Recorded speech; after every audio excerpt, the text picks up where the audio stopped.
Hello everyone, welcome back to my chess channel. ఇవాళ నేను ఏం చెప్పాలనుకుంటున్నా అంటే క్వీన్ ఎట్లా మూవ్ అవుతుంది అని చెప్పేసి చూస్తాం. ఈ వీడియో అయిపోయే వరకు మీకు ఒక క్లారిటీ వస్తుంది. ఎట్లా అంటే క్వీన్ ఎలా మూవ్ అవుతుంది, మరియు క్వీన్ ఎట్లా క్యాప్చర్ చేస్తుంది, అండ్ దాన్ని ఎట్లా మంచిగా యూటిలైజ్ చేసుకోవాలి అని చెప్పేసి. ఓకే, సో మనం చూసుకున్నట్టయితే క్వీన్ అనేది strongest piece in the chess board అనమాట. దీంట్లో మనం అన్ని పీసెస్ కంటే క్వీన్ స్ట్రాంగెస్ట్. ఎందుకంటే క్వీన్ కెన్ మూవ్ డయాగ్నల్లీ, అంటే హారిజాంటల్గా పోతుంది, వర్టికల్గా పోతుంది అనమాట. సో ఎక్కువ స్క్వేర్స్ కవర్ చేయేంత కెపాసిటీ క్వీన్కి ఉంటుంది. ఓకే, ఇంకో విధంగా చెప్పాలంటే queen is a combination of rook and bishop అనమాట.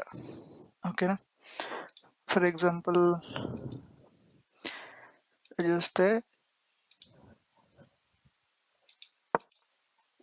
ఇది ఓకే, రూక్ ఓన్లీ ఈ సైడ్ వేసే పోతుంది కదా. అదే క్వీన్ అయితే ఈ సైడ్ పోతుంది, ఇటు ఇటు ఇటు ఇటు అట్లా కూడా వెళ్తుంది అనమాట. ముందట పీసెస్ ఉన్నాయి కాబట్టి ఇట్లా రాదు. సో ఫర్ ఎగ్జాంపుల్ ఇక్కడ లేదనుకోండి, ఓకే, ఇప్పుడు ఇటు కూడా వెళ్తుంది అనమాట అట్లా. ఓకే, ఇప్పుడు 1 2 3 డైరెక్షన్స్ అనమాట అలా. ఓకేనా, ఫర్ ఎగ్జాంపుల్ క్వీన్ అన్నది ఇక్కడ ఉందనుకోండి, క్వీన్ ఇక్కడ. ఓకే, చూసుకుంటే it side it side it side it side it side it side ఇట్లా అన్ని డైరెక్షన్స్లో వెళ్తాను అనమాట. ఓకేనా, అదనమాట ద క్వీన్. ఇంకోటి ఏంటంటే క్వీన్ కెనాట్ జంప్ అన్నమాట. అంటే ఫర్ ఎగ్జాంపుల్ ఇక్కడ ముందట ఏదైనా ఉందనుకోండి, ఈ స్క్వేర్కి వెళ్ళలేదన్నమాట. దీన్ని చంపేయాలి, లేకపోతే చంపేసి వెళ్ళగలుగుతుంది, లేకపోతే వెళ్ళలేదన్నమాట. ఓకే, అది. అండ్ క్వీన్ ఎట్లా క్యాప్చర్ చేస్తుంది అంటే అది వెళ్ళే డైరెక్షన్స్లో ఏమున్నా క్యాప్చర్ చేస్తుంది. అది అపోనెంట్ పీస్ అయి ఉండాలి, అంటే మన పీస్ మనం క్యాప్చర్ చేయలేమన్నమాట. ఓకే, దాని తర్వాత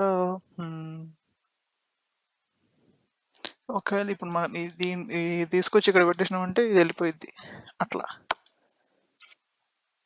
ఓకే,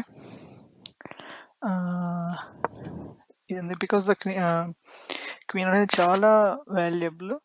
కామన్గా చేసే మిస్టేక్స్ ఏముంటాయంటే ఎక్కువ వాల్యూ ఉంటుంది కాబట్టి దాన్ని ముందే తీసేసుకొస్తారు అనమాట గేమ్లోకి. ముందుగా తీసుకొస్తే ప్రాబ్లం ఏమవుతుందంటే అపోనెంట్ మంచిగా ఏమంటారు ఇరికే నీకు చాయిస్ ఉంటుంది అనమాట. అంటే అన్నెసెసరీగా చనిపోయినకి చాయిస్ ఉంటుంది అనమాట. ఫర్ ఎగ్జాంపుల్ ఒక మంచి గేమ్ చూసినాం అనుకోండి, మనం దాంట్లో క్వీన్ ముందు తీసుకొస్తే చాలా ఇబ్బంది అవుతుంది. వేరే వాళ్ళు ఈజీగా క్యాప్చర్ చేయడానికి ఆప్షన్ ఉంటుంది అన్నట్టు. ఎప్పుడైనా కానీ మన స్మాల్ పీసెస్ని బయటకు తీసుకొచ్చిన తర్వాత, అంటే గేమ్లోకి తీసుకొచ్చిన తర్వాతనే క్వీన్ని బయటకు తీసుకురావాలి. అప్పుడే కొంచెం క్వీన్కి సేఫ్ ఉంటుంది, ఆ గేమ్ కూడా మంచిగా వస్తుంది అనమాట. మళ్ళీ ఈ స్మాల్ పీసెస్ అనేటివి క్వీన్కి హెల్ప్ చేస్తాయి. పవర్ఫుల్లే, కాకపోతే దానికి ఇంకా హెల్ప్ కావాలన్నమాట వేరేవి అటాక్ చేస్తున్నప్పుడు. ఓకే, సో ఇట్లా క్వీన్ మూవ్ అవుతుంది. ఓకేనా, సో ఇప్పుడు ఒక చిన్న quiz. Okay, can can the queen move horizontally? అంటే హారిజాంటల్గా వెళ్తుందా వెళ్ళదా? అంటే వెళ్తుంది. Okay, can the